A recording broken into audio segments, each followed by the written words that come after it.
tanda apa sih yang kira-kira bisa kita jadiin patokan untuk nandain kalau misalnya dia layak nih diperjuangkan? Ada dampak positif dari Dari perselingkuhan. Apa tapi Jangan ini ngadi-ngadi loh. Kalau misalnya orang tua lagi konflik tentang selingkuh tuh ya, anak itu perlu tahu nggak sih? Perlu dikasih tahu nggak sih? 3 inilah yang paling dekat menggambarkan apa itu cinta. momentum mereka mau Merit. gitu. Baru di episode baru di Halo teman-teman, kembali lagi bersama Dua Muara sama aku Michelle Brigita dan Hana Yodia. jadi di tahun yang baru ini kita juga mencoba untuk membawakan sesuatu yang baru nih ya kan. Selain platform kita di Instagram, kita mencoba juga konten kita di YouTube ini yang namanya adalah Dualog. Nah, selain konten kita yang baru di YouTube ini, bisa dilihat di sini ada pohon palem ya kebetulan. Daripada kita berdua doang garing cuma ngobrol berduaan, kita undang orang ketiga. Siapakah? Udah panggil gua aja orang ketiga lah ya. Iya, orang ketiga namanya siapa Bapak? Orang ketiga. Orang ketiga. Oke. Orang ketiga ini akan bantu gue, Hana dan Michelle untuk ngobrol-ngobrol seputaran psikologi. Jadi kita langsung kasih aja ya jadi host. Monggo atuh kerja walaupun gratis. Jadi gua mau ngerangin dulu posisi gua di sini nih. Oh, gitu biar clear ya. Iya. Oh iya.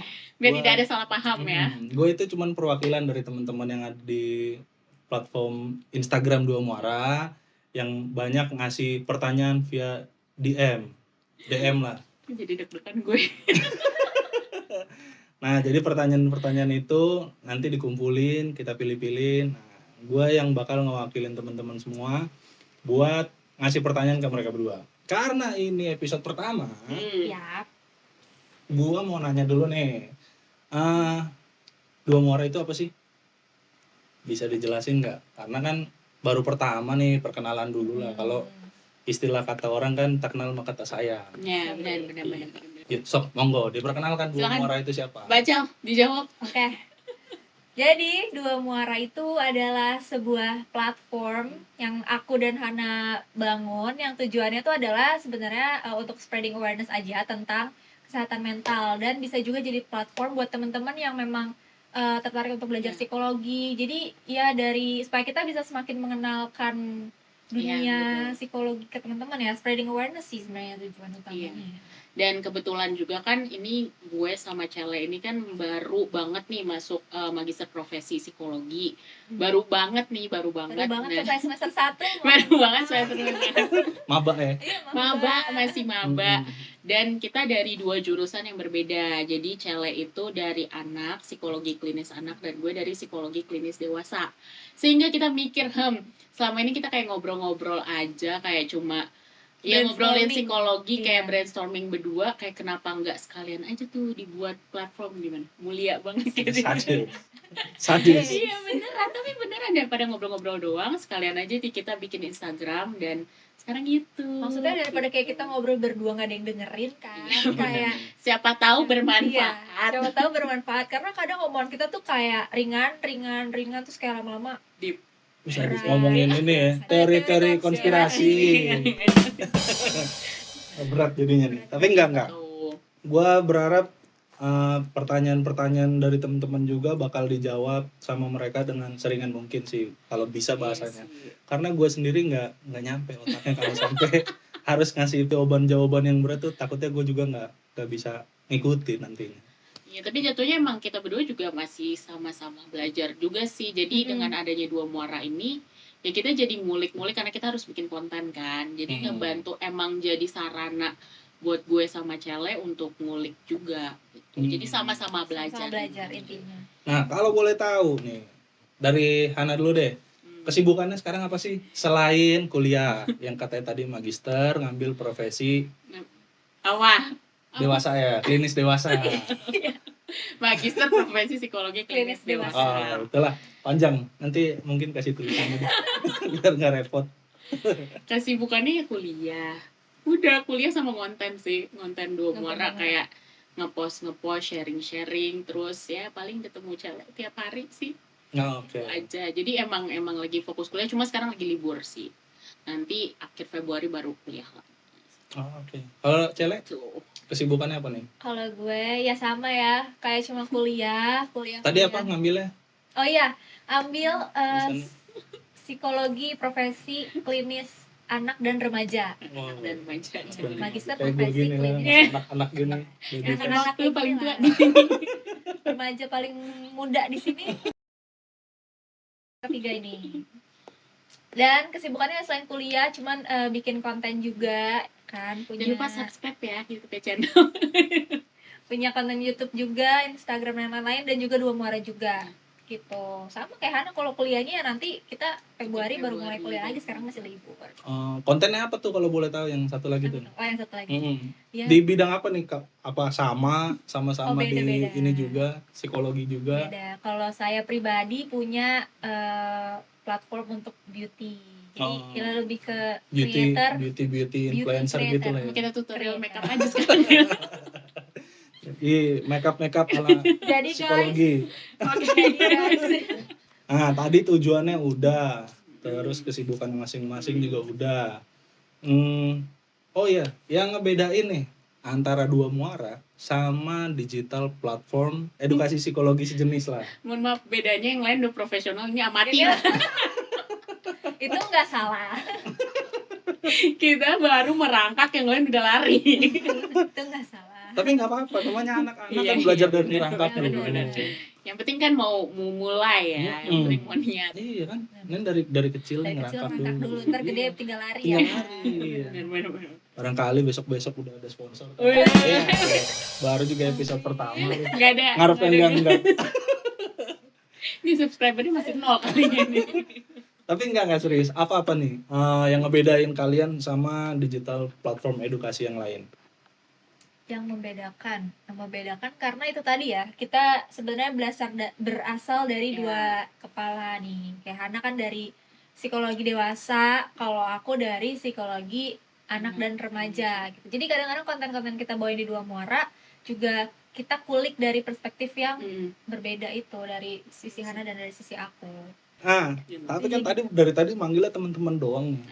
Ada nggak sih biasanya kan yang gue tahu ya, kalau panggilan buat admin di admin platform digital lah, biasanya kan dia punya panggilan khusus ya kan. Ada nggak sih panggilan khusus buat teman-teman yang ada di Instagram nih? Sebenarnya ini mikir udah lama banget sih. Emang sih manggilnya kan teman-teman gitu ya. Halo guys, enggak ya? Halo guys, atau enggak teman-teman, atau enggak kalian. Jadi gitu kita ya. menyebutnya dengan 3, 2, 1. Doers. Namanya adalah doers. Nanti ada Kayak bibir, Doers gitu. kayak bibir gitu ya. itu doer. Doers itu kan berarti pelaku gitu. Dua Muara, doers, masuk ya. Boleh lah, Boleh ya. dicocok-cocokin. Boleh ya, boleh. Intinya boleh. Nah, jadi harapannya sih gue sama Cele, maksudnya kita sesama teman-teman online yang ada di Instagram yang mungkin masih baru-baru dekat, baru-baru kenal dengan doers ini, mengingat, menjadi reminder gitu loh, kalau kita adalah penggerak kehidupan kita masing-masing, si doers ini. Itu agak dalam ya, nyampe nggak? Masuk sih. Jadi kalian ini kepengen supaya teman-teman ini jadi pelaku kali ya. Pelaku, doers itu kan pelaku kan, jadi nggak cuma sekedar kita spreading awareness, nggak cuma sekedar kita sharing education tentang si psikologi ini apa, kayak materi-materi psikologi, tapi the next step adalah ya kita melakukan. Harapannya gitu, ya. Harapan selanjutnya tuh selain kalian udah dapat ilmunya gitu ya, misalnya kalian juga bisa untuk menjadi si pelaku yang mengimplementasikan ilmunya gitu. Jadi kalian menjadi penggerak gitu, menjadi pelaku. Kayak contoh misalkan kita sharing tentang tanda-tanda orang yang anxiety gitu, kecenderungan orang-orang yang anxiety. Nah, mungkin kita bisa melihat orang-orang di sekitar kita ada yang memiliki tanda-tanda seperti itu, walaupun kita nggak mendiagnosa, wah lu cemas lo, enggak, itu nggak boleh kan, itu harus ke profesional gitu. Cuma seenggaknya dengan kita sharing, oh kalau misalkan ada orang yang lagi cemas, first aid-nya apa ya gitu, apa yang harus dilakukan penanganan pertama pertamanya. gitu. Ya. P3K-nya lah. Iya, P3K-nya apa ya? Itu mungkin Hmm. kita sharing, atau ada orang yang lagi berduka tuh sebenarnya harus bagaimana sih untuk menangani orang yang lagi berduka. Nah, jadi nggak hanya sekedar kita tahu knowledge-nya, tapi juga kita bisa melakukan itu ke orang yang ada di sekitar kita. Gitu sih. Jadi itu harapan dari si Doers ini, dan nggak cuma dapat education, tapi teman-teman online juga bisa spreading juga ke yang lain, bisa men-share juga ilmu yang didapat di Dua Muara ke yang Jadi kesimpulannya sih kalau menurut gue jadi kayak Gimana? be doers, be impactful gitu. bisa tuh jadi tagline bisa ya, bisa. Tagline. Nggak ada Jadi- komisi ya. Nanti bisa lah diomongin di belakang. Be Jadi doers, be harapannya impactful ya. impactful. Impactful. Oke, bisa. Jadi bisa. nggak cuman dapat teorinya tapi jadi pelaku dan bisa berdampak Berdampak. buat sekitar lah, Benar, paling benar, circle Circle, di iya. sekitar kita aja kan. Circle kita Karena aja dulu. iya, dari circle kecil itu kan ada aja lah teman-teman yang punya Mm-mm. terganggu mungkin kesehatan mentalnya atau segala macam gitu-gitu Ya, kan. at least, At least bisa nanganin lah, Ya, at least Nggak- tahu cara menghadapinya. Menanggapinya. ya. Tapi ngomongin soal posisi gue di sini nih, orang ketiga nih. Iya. Dan di sini juga ada Cele, Iya, psikologi, psikolog psikolog anak. calon psikolog Calon. anak. Oh, calon, belum. Belum. Calon psikolog anak.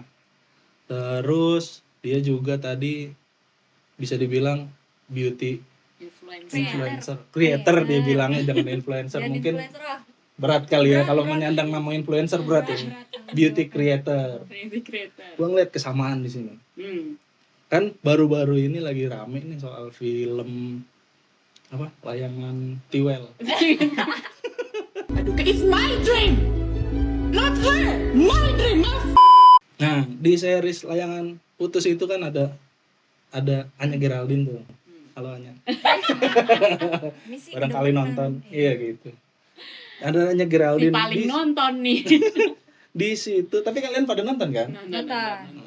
Di situ kan ada psikolog anak, Mm-mm. si Anya Geraldine situ meranin jadi Lydia dan jadi orang ketiga. Sama nih sama saya nih. Iya ya. Tos dulu. Ah. Jangan lu. Bahaya nih. Nah, kalau menurut pandangan kalian nih, setelah nonton si layangan putus itu, menurut pandangan dari seorang psikolog, ya kalian lagi menuju dalam bidangnya, karyanya ya. menuju jadi psikolog lah, ya kan? Kesotoyan kita lah ya. Nah, menurut kalian, kok bisa ya seorang Aris yang mana gua nonton episode terakhir ya, dia sempat ngasih statement kalau si Kinan itu sosok yang perfect buat dia. Tapi kok bisa ya kalau misalnya sosok yang perfect itu aja masih bisa diselingkuhin gitu. Iya, Itu benar banget sih. kira-kira ada faktor-faktor lain nggak yang bisa dilihat dari sisi psikologinya menurut kalian? Ini yang bisa jawab mungkin? Oke, gue coba jawab ya. Oke. Kalau dari yang gue baca sih ya, nih kalau dari yang gue baca emang kan ada beberapa faktor kan dari itu pun selingkuh pun ada banyak tipenya gitu. Jenisnya. Kayak ada 5 tipe, ada yang romantis. Banyak tipenya. Iya, banyak. Kayak pilihan boba ya. Udah banyak variannya, Bunda. Mau varian yang mana? Kayak boba ya. Banyak shades-nya. Nah, itu kan ada kayak romantic affair, ada physical affair, terus ada emotional affair, itu beda-beda yang emang kelihatannya sih kalau misalkan dari filmnya seriesnya si Layangan Putus nih kayaknya si Aris sama Lydia tuh kayaknya udah masuk emang romantic affair gitu kan. Dan physical affair juga. Nah, jadi resiko faktornya itu ada tergantung dari hubungannya atau dari orangnya. Itu yang gue baca. Cuma kan dengan statementnya Aris tadi katanya apa? Si Kinan Si Kinan tuh itu udah perfect, udah istri yang perfect. Itu istri yang bagian sempurna. dia ngejulit sama temennya itu bukan sih? Iya. Iya. Nah, berarti kan ini kan kalau dilihat dari situ kan si Kinannya sebenarnya dari faktor hubungannya kan baik-baik aja kan. Nah, Faktor berarti internalnya. faktor internal hubungannya, bukan internal sih, maksudnya dari si hubungannya tuh sebenarnya baik-baik aja, cuma berarti ini dari si Arisnya kan. Oh iya. Dari sisi Arisnya nih, kenapa Hmm. kok dia bisa selingkuh padahal hubungannya baik-baik aja. Nah, kalau dari yang gue baca itu beberapa faktor orang selingkuh itu, pertama itu bisa mungkin dari masa kecilnya dia. Pertama, dari masa kecilnya dalam artian karena anak yang, nanti correct me if I'm wrong ya Cal, maksudnya anak yang emang masa kecilnya tuh udah pernah terpapar sama perselingkuhan, entah perselingkuhan orang tuanya atau perselingkuhan orang yang di dekatnya itu, dia tend to be a cheater juga nanti gedenya. Oh, ada bakat gitu ya. Kecenderungan ya. Bakat sejak dini. Ini researchnya sih gitu ya. Cuma kita nggak bisa ngomong Nggak bisa gitu, judging juga. nggak bisa judging, no Ya. judging ya. Oh by the way kita disclaimer dulu kali ya. Iya. Ini pokoknya yang diomongin sama gue sama Cele ataupun dari sini nggak harus, bukan sebuah kayak penghakiman. Semoga sih nggak terdengar kayak judging atau segala macam. Ini emang based on apa yang kita baca aja sih, gitu. iya. Dan Menurut kalaupun penelitian. ya, dan kalaupun emang ada opini apa-apa mungkin bisa di kolom kali ya kita buka kayak, oh lu salah kali ngomong kayak gitu, ada penelitian yang terbaru kah atau apa, bisa langsung di kolom aja Dan sharing. yang kita bahas di sini juga cuman dari sisi film. Iya benar juga, aja ya. dari seriesnya aja ya. Iya, dari seriesnya aja ya. Jadi kalau misalkan yang sekiranya memiliki pengalaman serupa, ya ini kita bahas dari film, lebih ke series. Lebih Intinya ke series, apapun yang ada di series ini gitu yang Iya. kita kulik. Ya betul. Kan kita kan cuma mau ngelihat dari sisi psikologinya Iya, aja kan. coba kita Kenapa mau kayak coba karena ngobrol. dari agak Kayak mengganggu studi sih. kasus gitu lah. Iya kayak agak Membuat mengganggu. resah. Iya, meresahkan sekali. Masa nggak masuk sih ya, nggak relate di gue, karena kalau misalnya ketika lu udah nganggap dia perfect tapi kalau lu masih selingkuh. Iya, kalau gitu. dia akal kan kayak Nggak ya masuk lu akal, nggak iya masuk akal nggak kan, masuk ya. akal sih buat gue ya. Ngapain Kalau emang masih udah gitu perfect ya. kok masih bisa Kenapa masih selingkuh. Nah itu emang karena satu faktor, selain faktor yang kayak masa kecilnya dia udah pernah kayak terekspos sama ini juga, terekspos sama perselingkuhan ya di masa lalunya, di masa kecilnya dia. Nah mungkin juga attachment style, ada tuh yang namanya attachment style. Jadi attachment itu kan, Bahasanya jangan berat. nah mohon maaf ini nih. saya baru mau artiin, Oh, boleh iya. Google Translate kan? Attachment style. Attachment itu kan kedekatan kan, connected gitu. Kelekatan, iya maksudnya kelekatan. Jadi ada kelekatan emosional gitu. Ngerti? Kalau yang sejauh gue ini tahu ngerti? soalnya attachment itu kayak melampirkan. Ah, iya, Email. ditempel kan? Ditempel. Ditempel lekat ya. Lekat, ditempel Iya. lekat. Nah, jadi ada kelekatan. Nah, gimana nih gaya kelekatan, gaya hubungan lah, simpelnya ya. Gaya hubungan dia sama caregiver atau orang tuanya dia pas dulu masih kecil. Gitu. Apakah dia mendapatkan hubungan yang ini dari sisi dewasanya ya, mungkin nanti Cele dari sisi anaknya ya, sosok anaknya. Apakah dia waktu masih kecil tuh dia secure atau enggak? Ngerasa aman dalam artian, oh orang tuanya tuh emang selalu ada untuk dia. Dia merasa, oh gue aman nih karena orang tua gue tuh ketika gue ngebutuhin emang ada gitu. Dari gue bayi, gue nangis, orang tua gue datang gitu. Kalaupun orang tua gue pergi, ketika mereka pulang, mereka memberikan rasa secure itu lagi, kayak mereka bikin nyaman, kayak oke ini papa mama hangat. Nah, jadi karena attachment, kemungkinan ya, ini balik lagi kemungkinan, kayaknya mungkin si Aris ini attachment style-nya dari dulu tuh insecure ya. Jadi ketika dia tumbuh dewasa, walaupun mungkin pasangannya katakanlah nggak perfect gitu, dan ditambah si Kinan ini perfect kan, walaupun nggak perfect karena dia dari kecil dia insecure, attachment-nya dia sama caregiver-nya dia insecure, ya kemungkinan sama istrinya juga pas dewasa dia insecure, jadi dia mencari ke sosok lain gitu. Iya, kayak waktu yang pas di episode terakhir itu kan kelihatan banget tuh yang Andre sama si Aris. Yang diantar ke depan ya? Iya ya kan, yang tadinya kita mau antar ke depan. Gue berharap tuh. Tapi Andre dia berusaha banget. Love Andre. Tahu Masih. Kan itu si Andre sama Aris ngobrol kan. Benar. Terus si Andre bilang tuh kayak, lo udah 7 tahun nikah sama Kinan, lo masih insecure dengan keberadaan gue di hidupnya Kinan. Nah itu nunjukin banget kalau emang sisi insecure-nya sisi Aris yang insecure gitu. As a personnya si Aris ya insecure, padahal ya itu tadi kan kayak sebenarnya pernikahannya baik-baik saja. Kinannya juga cinta banget sama suaminya, Iya. anaknya juga cinta banget sama ayahnya Bapaknya. gitu, tapi memang dia punya isu kayak yang Andre bilang. Iya benar sih. Jadi ya karena dari Kinannya mungkin hubungannya baik-baik aja ya, mungkin jadi faktornya jadi si Arisnya gitu. Udah mulai Tapi- refleksi diri ya saya lihat. Tapi enggak, gue masih kayak nggak relate juga sama Kinan ya. Kalau dari sini gue ngeliat si Kinannya nih kayak kok udah diselingkuhin masih mau aja gitu. Ya benar sih. Oke lah, dia mungkin cinta banget gitu ya, cuman keren sih, Kinan keren. Keren. Tapi kalau dari sudut pandang psikologi gimana tuh ngelihat si Kinan yang dia walaupun udah apa ya, kayak udah tertekan banget kali ya kalau ngelihat dari ini tapi kan, mempertahankan tapi dia tetap marriage-nya. masih mau mempertahankan pernikahannya. Ya apalagi tuh yang pas bagian dia ngobrol sama si Andre tuh yang di rumah mamanya tuh, apa dia ngomong gimana? Pokoknya yang dia bilang iya gue nggak mau kehilangan lagi gitu Pernikahan. kan, ada yang nggak mau kehilangan. Oh iya dia iya udah, iya, dia iya. udah kehilangan terlalu banyak. Jangan sampai kehilangan lagi sama si pernikahan ini kan. Itu kalau misalnya dari Kinan, berarti Kinan dewasa ya. Jadi dia itu dari yang gue baca juga, ini beneran ada research di Australia sih studinya, jadi nggak tahu ya relate apa enggak di Indonesia. Cuma kalau di si research ini dia itu bilang orang-orang yang misalkan dalam pernikahan, khususnya dalam pernikahan ya, yang dalam pernikahan, perselingkuhan dalam pernikahan itu, kenapa mereka tend to mempertahankan itu, mungkin satu ada motivasinya adalah ya mungkin mereka mikir kayak winner never quit gitu. Jadi emang gue harus mempertahankan pernikahan ini gitu. Gitu, dengan gue mempertahankan gue menang nih gitu.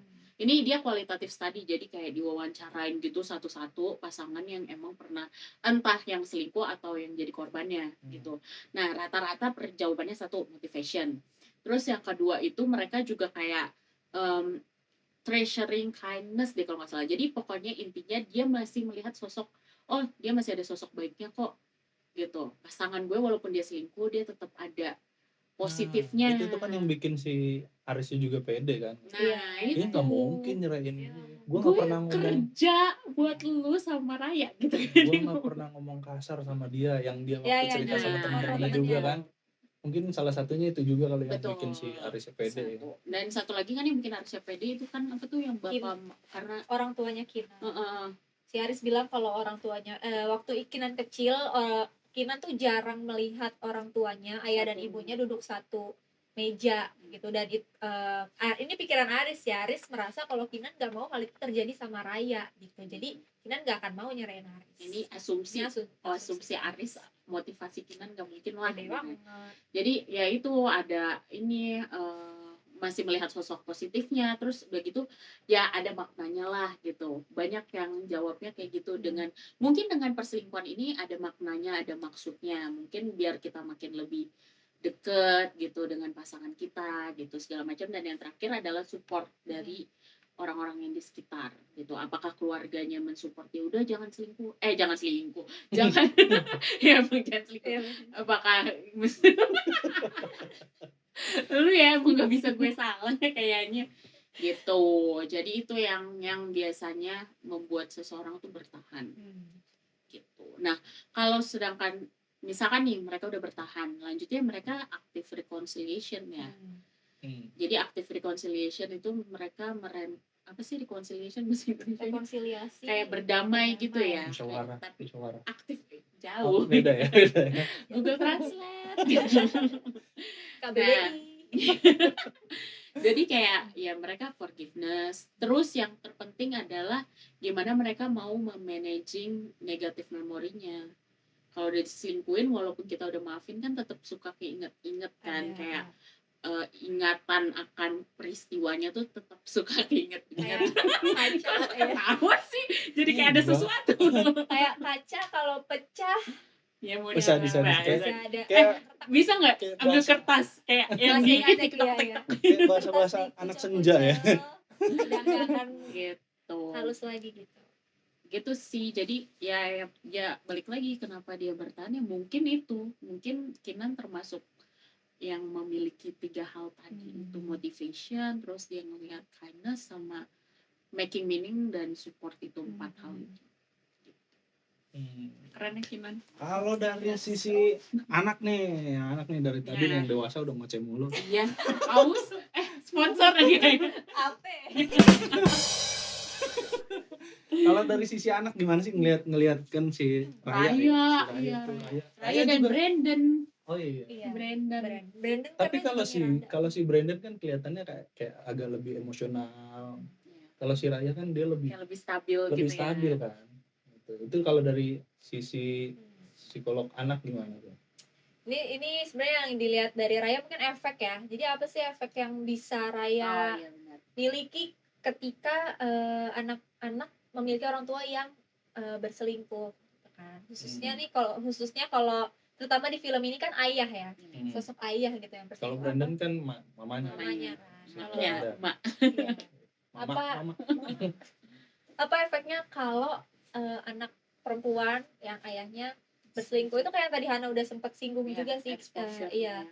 karena dia udah mendapatkan exposure perselingkuhan waktu dia kecil, jadi ya ada kemungkinan juga untuk nanti ketika dia dewasa itu dia juga bisa untuk berselingkuh gitu. Dan selain itu juga dampaknya adalah sebenarnya kepercayaan dirinya si anak juga gitu nanti ketika dewasa, kayak dia merasa ya dia kepercayaan dirinya jadi menurun Yeah. gitu loh, dia mempertanyakan diri dia juga gitu jadinya, terus jadi ya trustnya juga kan, building trustnya juga jadi kurang gitu kalau dari sisi si Rayanya juga gitu. Terus inget gak sih scene yang waktu Mamim sama Papipnya itu disuruh berdialog, disuruh role play jadi singa yang jatuh cinta. Iya. Itu tuh Raya pinter banget sih, dan emang ini yang berdasarkan dibaca juga. Jadi ketika misalnya orang tua lagi berkonflik gitu ya, anak tuh tahu gitu, walaupun anak tuh nggak paham sebenarnya apa sih selingkuh tuh apa gitu kan, tapi Raya kan bertanya-tanya juga, Papip kok nggak pulang lagi kan, Papip kan sempet nggak di rumah lagi, terus Raya bertanya-tanya, terus Raya tahu kalau lagi ada sesuatu antara Papip sama Mamimnya gitu. Dia bisa membuat skenario di mana Aris dan si Kinan role play jadi singa yang lagi jatuh cinta gitu, biar mereka dikasih dialog supaya mereka tuh minta maaf gitu. Jadi ceritanya si singa ini punya masalah gitu kan, terus kayak minta maaf dan si singa satunya tuh maafin gitu, dibuat dialog kayak gitu. Dan emang anak yang orang tuanya memiliki masalah cenderung memiliki keharusan gitu loh, mereka tuh merasanya untuk mengembalikan hubungan orang tuanya lagi, kayak memulihkan. Karena mungkin ada perubahan kali ya, jadi kan emang dari yang tadinya bapak mamanya dia lihat selalu bersama, bapaknya yang selalu pulang ke rumah gitu kan, terus tiba-tiba nih bapaknya kok nggak pulang-pulang, terus dia melihat mamanya yang selalu sedih. Jadi walaupun dia nggak tahu masalahnya, tapi dia melihat di lingkungannya dia tuh terjadi sebuah perubahan gitu, dan dia ada insting untuk memperbaiki itu gitu ya.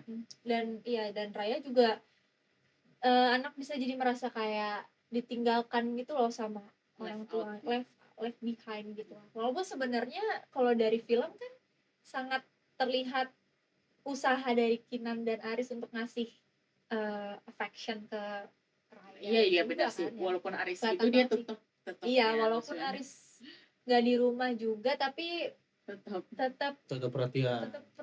Berusaha komunikasinya tetap bagus. Komunikasi tetap bagus ke Raya. Gitu sih kira-kira ya. Tapi berarti yang dilakukan Aris itu udah bener tuh ya. Maksudnya Aris sama Kinan sih. Cara mereka nyikapin pertanyaan-pertanyaan si Raya, karena kan dari sisi si anak kan pasti banyak banget pertanyaannya nih. Iya. Ya kan? Si mereka Papipnya jadi jarang pulang apa segala macam. hal-hal gitu. Nah, bener nggak yang mereka lakukan itu? Cara mereka mengkomunikasikan gitu ke anaknya ya? Ke Raya ya. Ke si Raya tuh. Jadi sebenarnya kalau dilihat dari film sih yang dilakukan Aris sama Kinan, komunikasinya ya, komunikasi asertif mereka tuh ke Raya udah bisa dibilang baik sih. terlebih ya maksudnya mereka berdua tuh bisa open, itu kan penting Iya. banget ya, penting banget sebenarnya untuk terbuka sama anak tentang masalah apa yang sebenarnya orang tuanya punya gitu kan, walaupun sebenarnya anaknya nggak ngerti kayak tadi udah gue bilang gitu, anaknya sebenarnya nggak ngerti, tapi Kinan sama Aris tuh berusaha menjelaskan Papip sama Mamim tuh lagi ada masalah ya benar-benar gitu. benar. Supaya Raya juga nggak bingung kenapa sih nih sebenarnya orang tua gue tuh kenapa gitu kan. Mereka berusaha open menjelaskan realitanya tuh seperti apa gitu. Dan kenapa? Enggak, gue jadi keinget. Tapi kan maksudnya, oke nih si Aris nih mengkomunikasikan gitu kan. Si Aris kayak ngomong ke, iya nih Papip lagi, jadi Papip nggak bisa pulang ke rumah karena Papip dan Mamim lagi ada masalah gitu. Tapi kan nih si Aris ini, Bapak Aris ini membawa si Raya ke apartemennya Lydia, ya kan? Itu is it the right move atau Ya gue nanya, tugas iya, lu apa? lu bengong aja, gue kan kepo jadinya ya, mumpung inget, Tugas lu aja. mumpung gue lagi keinget scene itu kayak salahnya Aris gitu. Iya, itu juga jadi ingat itu tuh. Mungkin kalau yang walaupun mereka sudah berusaha untuk menjelaskan ke Raya ya, tapi sebenarnya movementnya Aris yang itu tuh bisa dibilang terlalu apa ya, Cepet kali ya. cepet ya. Jadi Raya tuh bingung. Raya sampai bisa. Mungkin kalau diceritain perjalanannya si Aris ngajak Raya ke apartemen itu episode-nya bakal panjang banget. Mungkin ya. Tapi kalau ditungguin apa ya? Iya. Maksudnya kan itu prosesnya kan masih belum Iya, kalau misalnya masih lu belum harus ada penyelesaian antara orang tuanya, terus tiba-tiba anaknya dibawa. Iya, tapi kalau menurut gua kalau misalnya itu harus didetailin, kayaknya ini dari sisi ini ya, film. episode-nya bakal panjang deh. Iya sih. Dari bidang Anda ya. Anda dalam memproduksi si filmnya. Makan kos soalnya nanti. Yes. Tapi ya maksudnya kalau ini kan kita bicarakan yang ditampilkan. Kalau misalkan kejadiannya adalah seperti terlalu itu. terburu-buru. Gitu. Ya, kalau kejadian terlalu terburu-buru kayak gitu, ya bikin Raya bingung sih. Bingung dia tuh dia merasakan suasana yang ini kok aneh ya gitu kan. Kenapa biasanya Papip sama Mamim tuh di rumah yang Raya lihat baik-baik aja, nggak kenapa-napa, hubungannya harmonis-harmonis aja, terus tiba-tiba Papip bisa sama Miss Lydia gitu kan. Apalagi sama Miss Lydia gitu. Iya. Psikolog anak. Itu Lydia mencoreng nama. Kalau kayak gitu melanggar kode etik nggak sih? Nah, ini sebenarnya melanggar kode etik si Lydia kan psikolog anak nih ya kan. Di sekolahnya Raya gitu kan. Kira-kira yang dilakukan si Lydia ini, walaupun ya sebelum dia kenal Raya gitu kan, pasti kan awal-awal kenalan apa segala macamnya kan nggak tahu nih. Ini laki udah punya bini, udah punya anak, itu kan nggak tahu nih. Tapi jatuh cinta soalnya biasanya alasannya pelakor itu kayak saya nggak tahu kalau ternyata Mas Aris itu udah punya istri. Itu biasanya alasan pelakor yang paling basic. Oh gitu ya? Sosok nggak tahu. Kayak berpengalaman. Masuk aja gitu. kayak hatam banget. Kayak tiba-tiba curhat. Ya tapi melanggar nggak sih kira-kira kayak gitu? Melanggar kode etik nggak sih? Nah iya kan kita tuh sebagai profesi psikolog tuh kita punya kode etik kan, ada namanya kode etik buku HIMSI gitu ya. Jadi sebenarnya kalau di kode etik itu seorang psikolog memang tidak diperbolehkan memiliki hubungan romantis dengan kliennya. Ya itu sebenarnya etiknya ya, nggak boleh. Tapi kayak kalau buat kalian yang jadi takut-takut ke psikolog, psikolog anak kok kayak gini sih, jadi takut. Iya bener juga ya. Jangan guys. Jangan bawa anak saya, suami saya yang ngikut.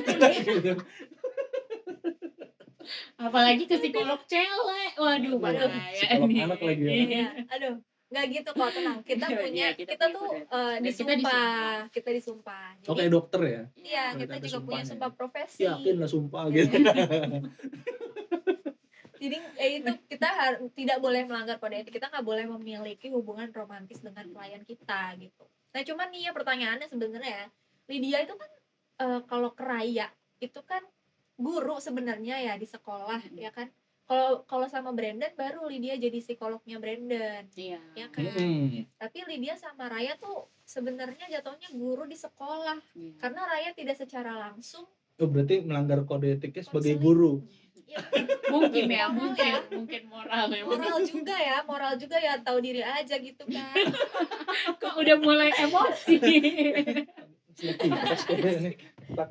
Takut kebakaran. Ini perlu dibahas juga nggak netizen di rumah nih yang kebakaran nonton layangan putus. Ya itu jadi mungkin lebih ke moral juga selain tadi etik yang tadi itu ya, Ya. lebih ke moral juga sih kan. Raya itu muridnya, ya Murid. kan, murid di sekolah, dan Lydia punya hubungan sama orang tua murid. Tapi kan ada tuh satu scene yang itu loh, yang pas mereka datang bertigaan, Aris, Raya sama Lydia, yang ibu-ibu langsung pada ngejulit, kayak ada ngeliatin Ngejulit. Dalam hatinya udah atas bawah gitu ngeliatnya. kayak udah gitu, kayak udah tersebar gitu. Nah, kira-kira nih ya, menurut calon psikolog anak nih, kalau misalnya orang tua lagi konflik tentang selingkuh tuh ya, anak itu perlu tahu nggak sih? Perlu dikasih tahu nggak sih? Kalau soalnya kan daya tangkap si anak kan nggak sejauh itu mungkin ya, nggak tahu juga ya. Terus kira-kira di umur berapa sih kira-kira tuh si anak bisa dijelasin gitu loh, bisa dikomunikasiin ke anak dari si orang tua nih kalau konfliknya nih tentang perselingkuhan gitu, atau gimana sih cara ngejelasinnya gitu? Gak berat ya. pertanyaannya ya. Jadi kalau pertanyaannya perlu dijelasin atau enggak, mungkin kan orang tua juga kayak ada yang berpikir anak nggak perlu tahu gitu kan, kayak udah itu ntar kita aja yang handle, kita aja yang handle. Urusan orang dewasa. Urusan orang dewasa. Itu kan biasanya. Tapi kalau berdasarkan yang gue baca sih ya, anak tuh sebenarnya punya hak untuk tahu gitu loh, punya hak untuk paham sebenarnya apa sih yang lagi terjadi juga sama diri dia kan.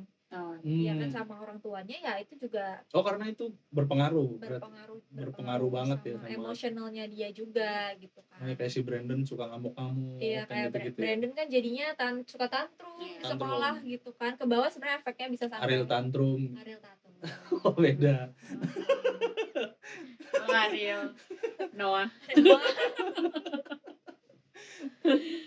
Iya gitu, jadi sebenarnya itu hak anak untuk tahu sih, untuk tahu apa yang terjadi sama orang tua. Jadi emang tahu gitu. Ini gue beneran nanya nih. Gue beneran nanya. Tanya lagi lu. Berarti abisnya lu gabut gitu. Gak digaji. Enggak, maksudnya berarti anak tahu, gak apa-apa anak tahu orang tuanya selingkuh. Iya, itu lebih baik daripada tapi tadi ya ada proses ya yang harus cara ngasih taunya gitu kan. Beda ya kita ngasih tahu kayak sesama orang dewasa ngasih tahu kayak dia selingkuh gitu kan. Sama kita cerita ke anak itu pasti kan approachingnya beda gitu, pendekatannya kan beda, cara komunikasinya juga beda. Tapi ya itu intinya tuh anak lebih baik tahu apa yang terjadi kalau ada permasalahan, terlebih daripada misalnya anak taunya pas udah dewasa gitu, pas udah dia remaja, terus ternyata dia baru tahu kalau pas dia kecil ayahnya pernah selingkuh sama ibunya. Itu kan kayaknya akan lebih, anak tuh akan ngerasa dihianatin gitu loh sama orang tuanya, kepercayaannya jadi bisa jadi dipertanyakan juga kepercayaan ke orang tuanya gitu. Terus emang kalau orang tua yang selingkuh ini nih masih tetap bisa nggak sih jadi orang tua yang baik gitu? Nah ini kan balik lagi ke tadi ya, communication is key gitu. Communication is key. Nah kalau dari yang gue baca itu, jadi dari perselingkuhan ini selain dampak-dampak yang tadi, anak merasa left behind, anak bisa terjadi depresi dan lain-lain, ada dampak yang bisa dibilang positifnya. Ada dampak positif dari perselingkuhan. Apa tapi jangan ngadi-ngadi loh. Nggak, gue demen nih kalau yang positif ya kan. Tapi apa positifnya gitu kan? Sebenarnya itu tadi, ketika orang tua yang bisa menjelaskan permasalahan ini ke anak tuh belajar, anak tuh menangkap gitu loh. Sebenarnya ini yang ditangkap anak, yang dilihat anak depan mata aja gitu kan. Gimana orang tuanya, dia tahu orang tuanya punya masalah. Terus dia bisa lihat juga orang tuanya berdiskusi untuk memecahkan si masalah ini, jalan keluarnya apa gitu kan. Dan ini misalnya orang tuanya akhirnya memutuskan untuk tinggal bersama lagi gitu ya, setelah perselingkuhan ini dan permasalahan ini. Anak juga bisa jadi belajar gimana dalam suatu keluarga itu untuk berdiskusi, untuk bertoleransi ya. Gimana orang tua bisa belajar untuk memberikan toleransi dan berkomunikasi dan mencari jalan keluar dari suatu masalah. Intinya sih sebenarnya itu sih yang bisa dipelajari. Ya sebenarnya itu juga nggak hanya perselingkuhan, masalah perselingkuhan berarti kan kayak masalah lain ketika orang tuanya bisa mengkomunikasikan, anaknya melihat nih role modelnya si kedua orang tuanya ini, oh komunikasinya baik gitu, dua arah, terus komunikasinya juga asertif gitu kedua orang tuanya. Jadi positifnya itu si anak bisa melihat gimana cara orang tuanya berkomunikasi, gitu positifnya ya. Oh iya. Jadi tetap ada positifnya. Positifnya ada, itu pun positif kalau bisa dikomunikasi. Yang penting bisa komunikasi, tetap baru positif. Enggak gitu konsepnya. Ini tidak mengajarkan untuk selingkuh ya, hai. Nah, itu kan perspektif yang nggak bisa ditahan ya, maksudnya nggak bisa dibendung perspektif dari penonton yang gitu-gitu ya. Kayak sekarang kan fenomenanya juga kejadian nih kayak ibu-ibu yang bisa tiba-tiba jadi curigaan nih ke bapak-bapaknya nih ya kan. Surat terbuka. Iya, sampai ngasih surat terbuka untuk film layangan putusnya. Itu kan kayak apa ya? Fenomenanya lucu juga sih. Maksudnya jadi si film ini nih lumayan ngebawa trust issue. Iya, ngebawa jadi trust issue buat keluarga-keluarga lain di luar sana gitu. Nah, sama ini, kalau tadi kan udah ngelihat dari perspektifnya si Mas Aris, Lydia, Raya, dan Brandon dan lain-lain ya. Dari Lydia nih, gue pengen nanya, kalau misalnya dari si Lydia sama Mas Aris itu ya, kira-kira beneran cinta gak sih mereka berdua itu? Karena kalau misalnya si Lydia sama Mas Aris ini nih, bingung ya, gue ngeliat si Mas Aris kayak beneran cintanya sama si Kinan gitu loh. Bahkan waktu kecelakaan pun kan nyebut Kinan gitu-gitu kan. Alam bawah sadar sebenarnya Kinan. Tapi ketika dia sadar, dia nggak bisa ninggalin si Lydia nih. Itu gimana tuh? Kalau menurut lo deh, menurut lo cinta apa enggak? Lydia sama Aris. Lydia sama Aris. Menurut lo cinta? Lydia Aris. Kalau dibilang cinta. Tapi kalau dibilang enggak, cinta juga. Tapi kalau menurut lu Cal, dia cinta apa enggak? Lydia sama Aris. Menurut pandangan pribadi nih ya, enggak berdasarkan apa-apa. Cinta enggak? Sebagai penonton. Coba deh penonton yang di rumah juga deh, coba deh komen. Menurut kalian Lydia sama Aris ini cinta apa? Kita perspektif cinta kan nggak tahu ya, perspektif cinta menurut dia, menurut gue ya. Tapi kalau menurut gue, perspektif cinta gue Lydia ke Aris, Aris ke Lydia nggak cinta sih, cintanya ke Kinan sih. Iya kan? Kelihatannya kan gitu kan. Kelihatannya sih cinta ke Kinan ya. Yang kelihatan cinta justru sih Lydia ke Aris. Karena dia sampai bela-belain ngelepas si siapa? Dion apa? Iya Dion ya. Dion. Nah, emang kalau misalkan ini balik lagi ya, kita berarti mau coba melihat dari psikologinya gitu, cinta apa enggak. Nah, waktu itu inget nggak waktu ini gue dapet sih waktu semester berapa di S1 itu ada kelas namanya Human Sexuality sama Mbak Ines. Mbak Ines Kristandi. Mbak Ines semoga ingat sama kita dan kita nggak malu-maluin Mbak Ines. Nah, jadi di kelas itu diajarin tuh dari segi psikologi, ini menarik banget sih. Jadi dari segi psikologi tuh cinta itu apa sih gitu. Oh, tolak ukurnya cinta nih. Tolak ukur, bisa dibilang tolak ukur atau yang menggambarkan, yang paling mendekati menggambarkan si cinta. Itu bentuknya segitiga. Mungkin nanti masukin gambarnya, ya tutup aja muka gue, nggak apa-apa gitu. Atau di sebelah sini boleh. Kan sebagai orang ketiga nih, ada segitiga. Nah, nih gambarnya nih ya, nih pokoknya kayak gini nanti dimunculin di sini. Tring, ditutup aja nih. mukanya. Nah itu ada 3 komposisi nih. Jadi ada passion, ada intimacy, sama ada si komitmen di sebelah sana. Nah jadi 3 inilah yang paling dekat menggambarkan apa itu cinta. Kalau dari ini namanya Sternberg Triangle. Nah ini nih juga ada jenis-jenisnya. Misalkan cuma ada si passion sama intimacy doang. Passion itu kan gairah kan, kayak api yang tadi itu, api apa ya, membara-bara lah pokoknya mau ketemu. Nah kalau intimacy itu ada connectedness, ada saling kebergantungan, baik fisik mungkin. Closeness ya. Nah kalau orang cuma suka doang tuh bisa intimacy, dia ngeliat secara fisik gitu atau secara traits. Jadi emang ada ketertarikan lah di situ gitu. Nah terus ya gitu, kalau komitmen ya komitmen gitu. Mungkin ada janji kah, atau ya komitmen emang we are together gitu. Nah kalau misalnya passion sama si intimacy yang atas itu mungkin romantic love aja gitu. Jadi emang nggak ada komitmen di situ. Apa ya bahasanya ya, mungkin HTS kali ya, HTS ya. Hubungan tanpa status. Walaupun kita nggak ngomong ya yang HTS-an itu nggak ada komitmen, kita nggak ngomong kayak gitu. Cuma most likely kan kayak gitu kan gitu. Nah jadi nggak ada komitmennya di situ. Nah terus ada yang kedua itu namanya companionate love di sebelah sini. Companionate love itu di sebelah sini. Sebelah sini. Kurang lebih dekat sama pos satpam sana. Companionate love itu cuma ada intimacy sama komitmen. Jadi udah mungkin gairahnya, mungkin tau nggak yang udah married kayak ini mungkin ya, udah married kayak 25 tahun. Jadi kayak ya emang udah cintanya udah intimacy sama komitmen aja gitu. Cuma dekat aja dan udah jadi teman hidup gitu loh, mungkin ya. gitu, companionate love gitu. Nah terus ada yang cuma passion sama komitmen doang, intimasinya nggak ada. Nah ini kali ya mungkin cinta monyet kali ya, kayak jadi nggak ada intimasi di situ, cuma ada gairah. Aduh mau ke sekolah, mau ketemu dia gitu.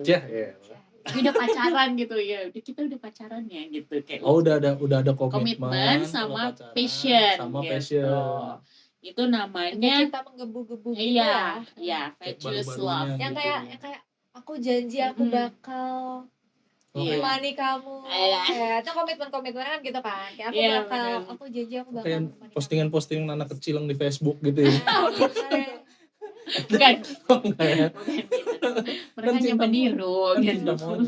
Kan cinta monyet gitu. Nah, terus kalau ada ketiganya itu consummate love namanya. Consummate love. Jadi emang utuh, ada si passionnya, ada intimasinya, terus ada si komitmennya. Kayak it's a kind of perfect love newlyweds gitu kalian, newlyweds gitu yang lagi cinta-cintanya gitu. Itu mungkin itu yang bisa menggambarkan. Nah, balik lagi, kalau menurut kalian gimana tuh si Lydia sama si Aris tuh?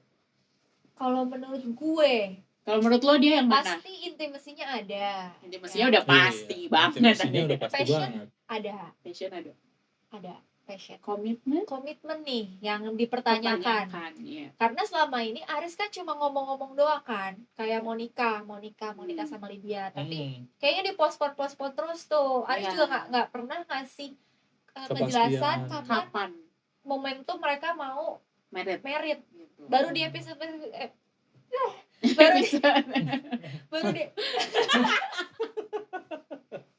baru di episode akhir. Itu pun gara-gara Lydia ngomong, nggak, aku udah ngomong sama orang tua aku gitu. Iya.